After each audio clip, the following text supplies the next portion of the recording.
You can have a illness, you can have a bad illness, and you can still be healing somebody else, and maybe you can't heal yourself because maybe you need this illness.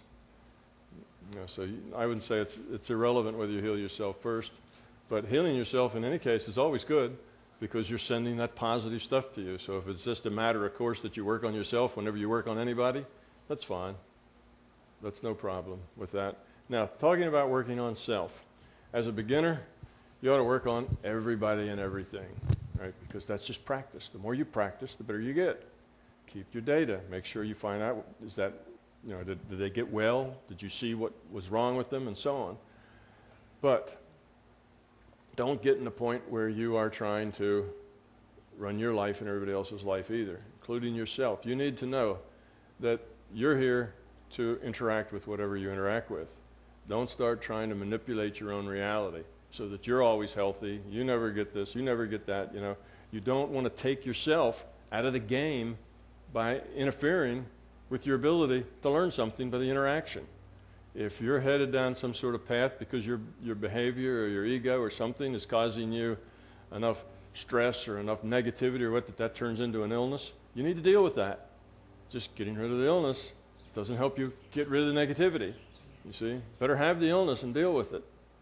Or better rather learn to get rid of the negativity and the illness will go away. So don't get in your own way by trying to manipulate your reality to your own benefit. That's not the point here, is to have a good time and make your life as easy as possible and as much fun as possible. It's to learn and to grow up. And sometimes, matter of fact, all the time, I shouldn't say all the time, most people, most of the time, learn much more quickly through pain than they do through pleasure. Pain is a wonderful teacher. If everything's doing great and everything feels good, we just kind of forget about it. Let pleasant tense continue, and I'm not worried. I'm not working on anything because everything feels good.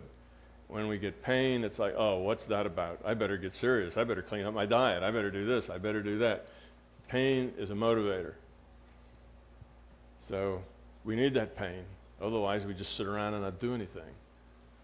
That pain is a representation of what's not going right. Or it could just be bad luck. But you have to differentiate between those and fix the things that need to be fixed. So getting rid of pain is like, in the larger picture, is like putting a Band-Aid over the symptom. You're taking away the symptom. If you take away the symptom, then you no longer are in touch with the disease.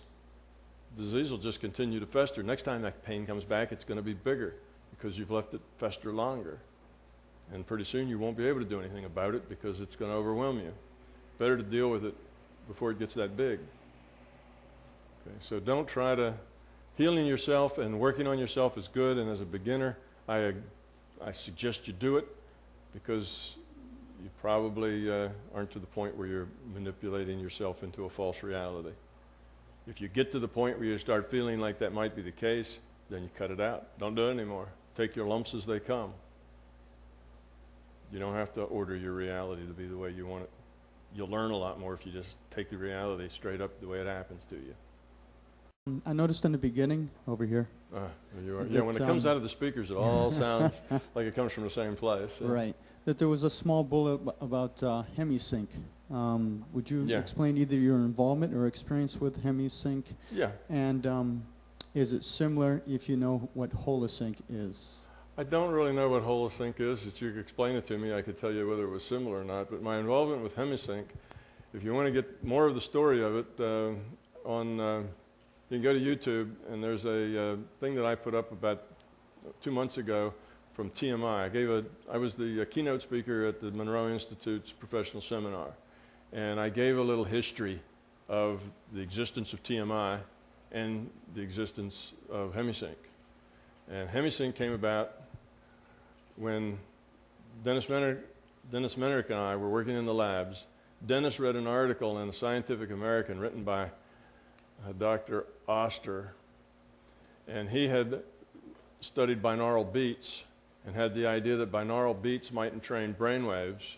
We were working out at Bob's lab, and Bob was trying to get something that he could help other people have the same out-of-body experiences that he had And we were looking for these kind of technologies. That's what Dennis and I did. That was mainly what our research was about, was try to put this on the map so that it was something you could create.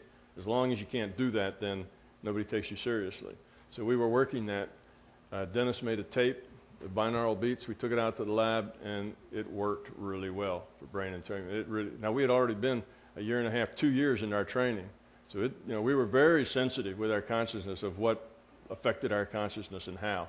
And the binaural beats were good. Bob at the time was out of town on business for 2 weeks. When he came back, we showed him what we had, and that was the beginning. That turned into HemiSync.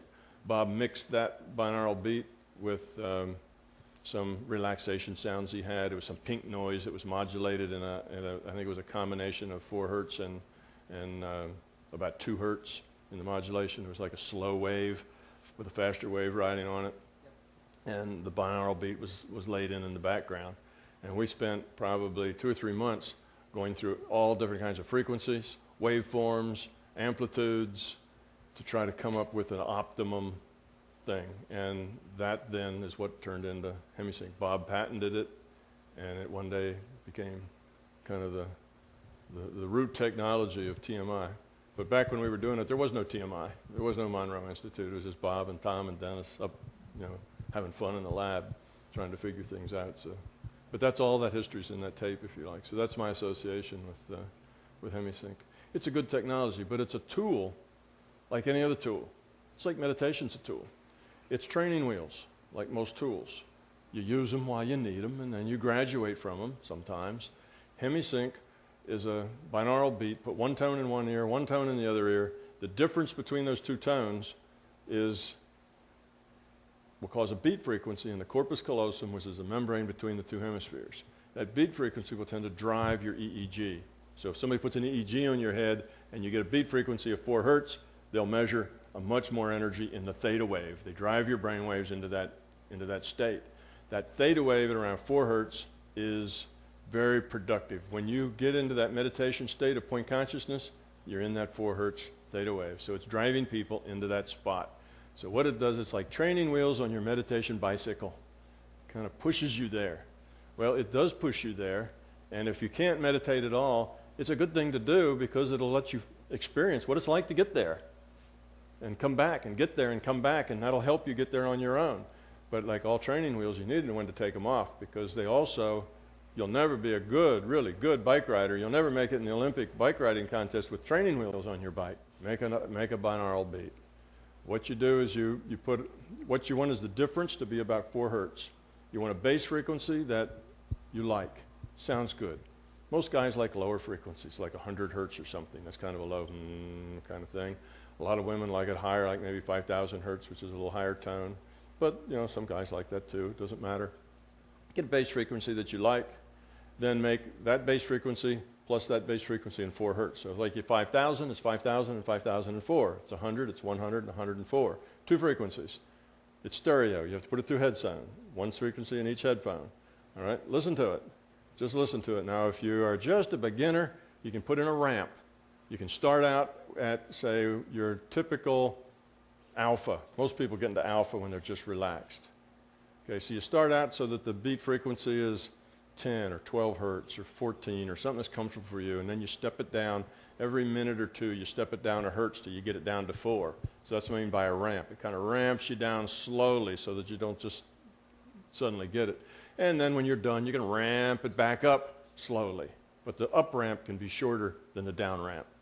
Okay, now that is for beginners. Eventually, that just wastes your time ramping down there. You get it in the first 2 seconds that you hear it, you're there.